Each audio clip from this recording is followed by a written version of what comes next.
today we're going to be talking about anti-phospholipid antibodies in neuro-ophthalmology. And the phospholipid is the part of the bilayer, and so it's in membranes. And so when you have antibody against the phospholipid component, it's going to cause problems. And the problems that we are going to be seeing as ophthalmologists are recurrent thrombotic events, either arterial or venous. So for the venous side, that's pulmonary embolus or deep venous thrombosis. For the ophthalmology side, that's going to be central retinal artery occlusion or branch retinal artery occlusion, central retinal vein occlusion or branch retinal vein occlusions, ischemic optic neuropathy, either anterior or posterior, and intracranial strokes.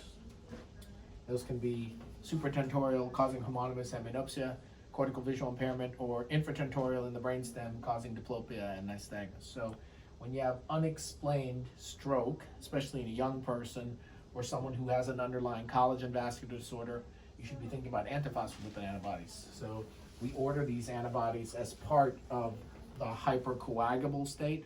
So patients who have unexplained stroke or ischemic events, we should be thinking about ordering the antiphospholipid antibody.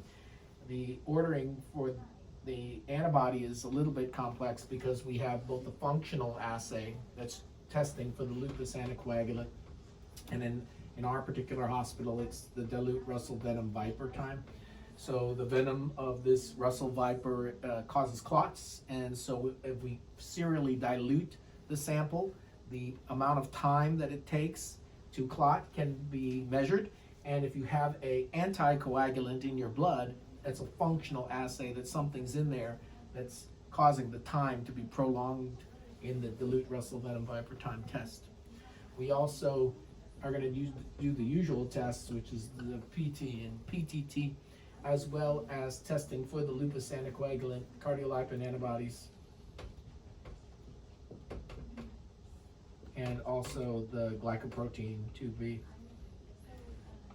So the antibodies have a binding site on the endothelium, that is the glycoprotein, that is the binding site. And so when the antibody interacts with this endothelial glycoprotein, it'll cause the thrombosis. The platelet fibrin will make a thrombus here. Even though it's called the lupus anticoagulant, you don't have to have lupus. It can be any collagen vascular disorder, but lupus is the most predominant, and it's not anticoagulant in vivo. So in vivo, in the human body, it's procoagulant. It's only anticoagulant in vitro. So even though the test is for anticoagulant, it's actually a prothrombotic in the body. So I ordered the antiphospholipid antibody in patients who have unexplained ophthalmologic thrombotic events. In females, we have other criteria that we have to ask about, and that's going to be spontaneous miscarriage, and it depends if it's in the first 10 weeks or so or after. And so you're allowed up to 3 before the 10 weeks, but after that, even one event is going to be significant. And we're going to ask about eclampsia, preeclampsia in pregnancy, and placental insufficiency. A lot of patients with antiphospholipid antibody have other markers of the disorder, including the presence of a particular rash on the skin, which is reticulated and purple, and we call that livido reticularis. So we want to be looking for that livido reticularis, especially prominent in the lower extremities. So you need to think about antiphospholipid antibody in unexplained thrombotic events and cryptogenic ischemic events, especially in the setting of recurrent PE or recurrent DVT, spontaneous miscarriages in females, eclampsia, preeclampsia, placental insufficiency.